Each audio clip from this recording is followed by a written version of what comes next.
So a couple years ago, I started charting exactly what new movies I saw every single year. If I had never seen a movie, I wrote it down. That way I knew exactly when the year ended what was my favorite movie, but also what was my least favorite movie. So we are going to look at the 5 worst movies that I saw in 2019. If you're interested in seeing what movies that I actually watched in 2019, just click the description of this. I'll post them all. I saw 121 movies this year, 52 in theater, and the order of those movies, it's just the order I saw them in, nothing more. So these are the 5 worst movies I saw in 2019. Stay away. And just a reminder, these didn't all come out in 2019. In fact, a lot of them didn't come out in 2019. And just stay away from them. Now, we'll start off with some honorable mentions in this. And the first one we'll go with is I.O. This was a Netflix movie that was released that was horrible. Now, Netflix is kind of known for bad movies. They started getting better with Bird Box and a couple other ones, but I.O. was back to the bad movies. Now, once again, Netflix got good this year because they had Marriage Story and The Irishman and The King, but I.O. is dog shit.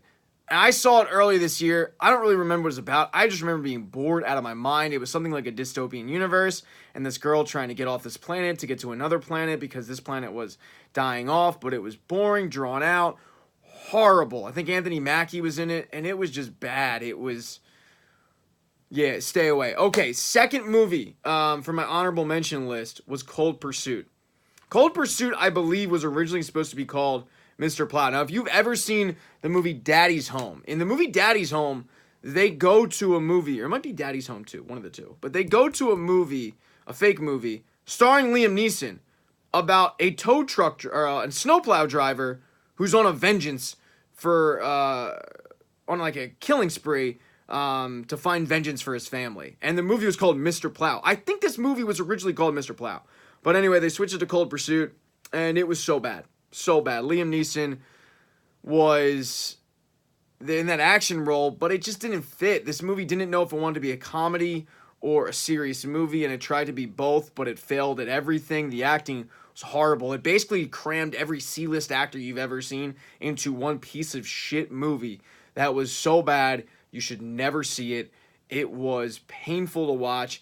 Liam Neeson's had subpar action movies in the past, like, Run All Night, Commuter. This was the worst I've ever seen him in. It was really, really bad, so keep away from that. Serenity with Matthew McConaughey. All right. No.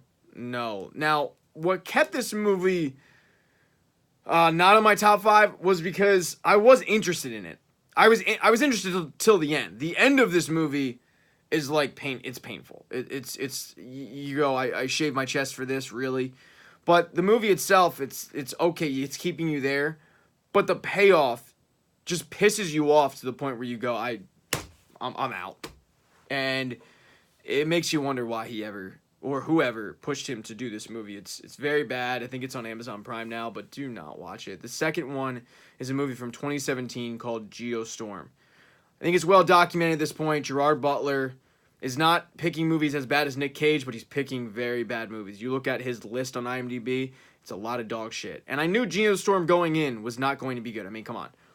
Gerard Butler is trying to save the world because somebody weaponized weather. Right off the bat, a movie called Geostorm is going to be bad, but that whole premise is going to be bad. And I went in with low expectations, and that's the amazing thing about a lot of these movies on this list.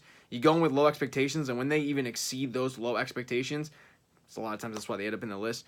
Geostorm was that, where I was kind of there, and finally just hit a point where I'm like, I'm out. This movie is so bad. It is, it's just, no.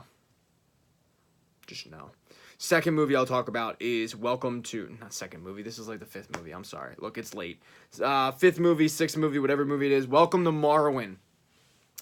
I got feel of Walter Mitty when I watched the trailer for this, and I think it's because in Walter Mitty he daydreamed a lot, and I loved Walter Mitty, and in this it seemed like he was daydreaming a lot because this character in Welcome to Marwan that's played by Steve Carell daydreams about being like a war hero with a bunch of girls around him that are dolls. The plot line of this movie, while albeit a true story, was so awkward, I guess was the best word. It was weird.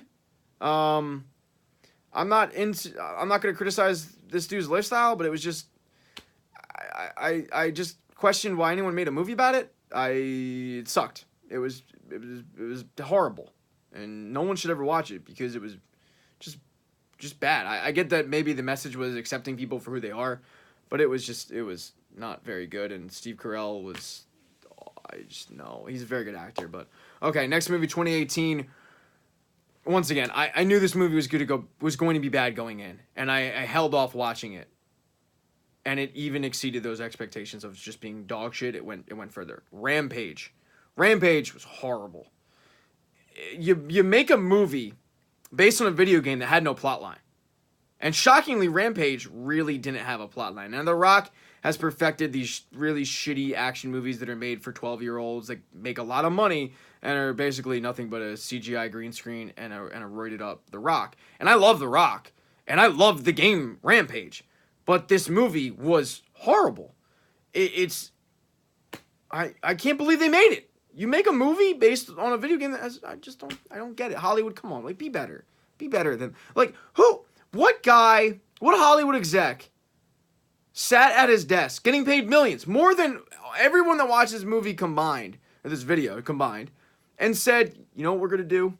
Give $200 million to Rampage. Rampage. Give $200 million to that movie. Like, what movies did this guy pass on? Oh, very bad. Okay. And the final movie on my honorable mention list, I believe, was from 2018, and it is called An Interview with God. I thought the premise of this movie was interesting. It's basically a guy from the Wall Street Journal who gets to interview God. And I'm not religious. I went to Catholic school, but I'm falling out with the church. But I'm not religious, whatever.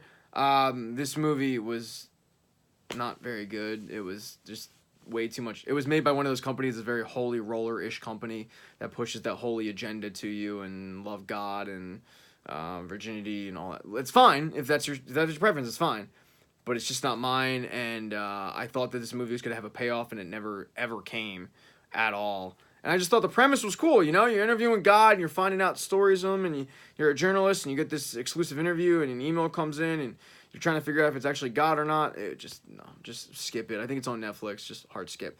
And now we'll get into my top 5 worst movies that I watched in 2019. Number 5, Dark Phoenix. Now, if you watched my movie on the best movies of 2019, I talked about a movie mailing it in. Or not mailing it in, actually.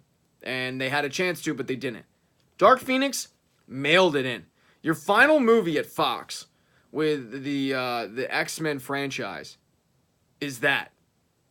A movie that has a terrible plot line with horrible acting. And then on top of it, like, the no end credit scene is fine with me because of the fact I just wanted it to be over. It was painful to watch and a real insult. It felt like a DC movie, to be honest with you. It felt that's how bad it was. It felt like a DC movie. I did a 60-second review on it if you want to see it. It's very bad. I love superhero movies. Horrible. Number 4, it was a movie from 2018. Made a lot of bad lists that year. Robin Hood. Now, I, like many of you out there, want Hollywood to be more creative. Nobody out there wanted another Robin Hood. Nobody was clamoring for a remake of Robin Hood. And even though this tried to be a grittier Robin Hood and a badass Robin Hood, and had Jamie Foxx and Taron Egerton in it, who I like, horrible. Just painful to watch. And the storyline wasn't very good. And it got to the point where you're like, wrap this up, man. It's not going anywhere. And I knew it was going to be bad. When I went into watching this movie, I knew it was going to be bad. And it was worse than I could have imagined. So that is my number 4 movie. My number 3 movie on this list is a movie from 2008. And I first heard about it because I was listening to a podcast with Bradley Cooper, and he jokingly mentioned this movie called Midnight Meat Train. Now, this movie was done before he really blew up in 2009 with The Hangover. He had just gotten done being a bit part in the movie Wedding Crashers, and this was a leading role for him, so I don't blame him for taking it. But it focuses around a photojournalist who is going around New York and thinks he's caught a serial killer on a midnight train in New York City, and he's going to try to tail him to figure out exactly what he's up to and catch him in the act. This movie has such a bad twist in it that it's laughably bad. It's actually laughably bad. And they have some actors in this movie that are recognizable. And you go, oh my God, like I know that. Like, I don't know his name, but I recognize him. You know, and then you've got Bradley Cooper as the lead. His girlfriend in the movie is a recognizable actress. And this is another movie where you go, who okayed this? Who accepted this? This movie was so bad that the creator, not the creator, but the head of Lionsgate, because it was made by Lionsgate, got fired. And the new guy came in and saw this movie and said, we're not releasing this. We're only releasing it in $1 theaters, and we're releasing them straight to DVD, but we're not releasing this movie. It was a Wes Craven movie, and I think it was based off a short story, but it's so bad you actually laugh out loud at just the storyline and everything involved in it. Midnight Meat Train. If you want a good laugh, it's on Amazon Prime, but yeah, very bad.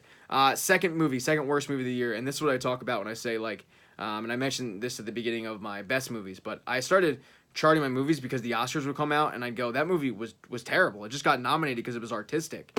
Roma.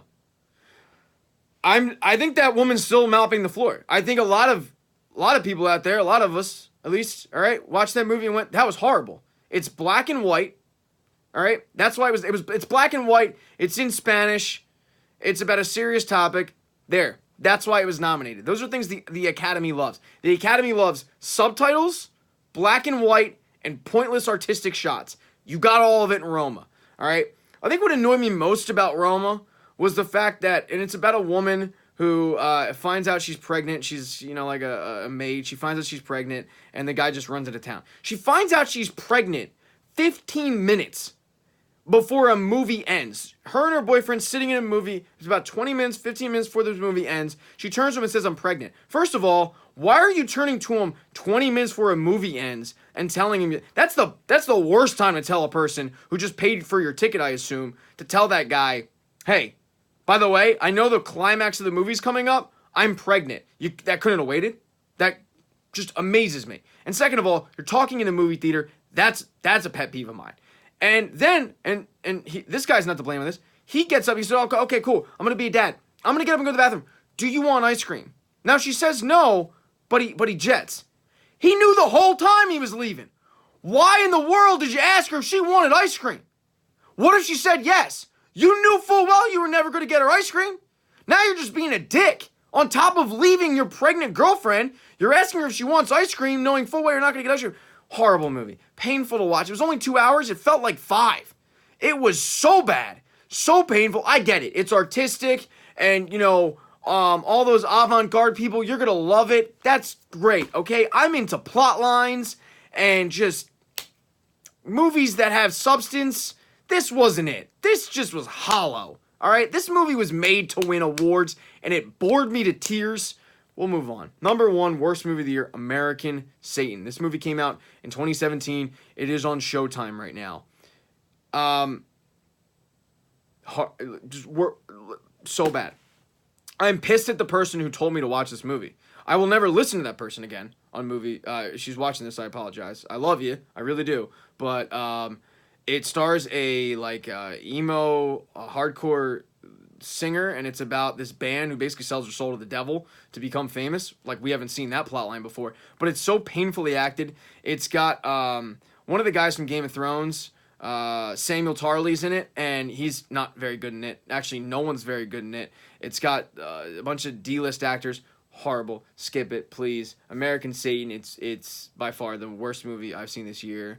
And I couldn't believe I actually finished it. I always finish my movies. I couldn't believe I finished this one because it was just so painfully bad and just cheesy and corny and just trash. Absolute trash. So once again, to recap, we've got I.O. on Netflix, Cold Pursuit, Serenity, Geostorm, Welcome to Marwan, Rampage, and An Interview with God. Those are the honorable mentions. And then my top 5 worst, Dark Phoenix, Robin Hood, Midnight Meat Train, Roma, and American Satan. So do me a favor, just like this video, subscribe to the channel up there. All right, dislike this video if you're like the biggest Roma fanatic of all time.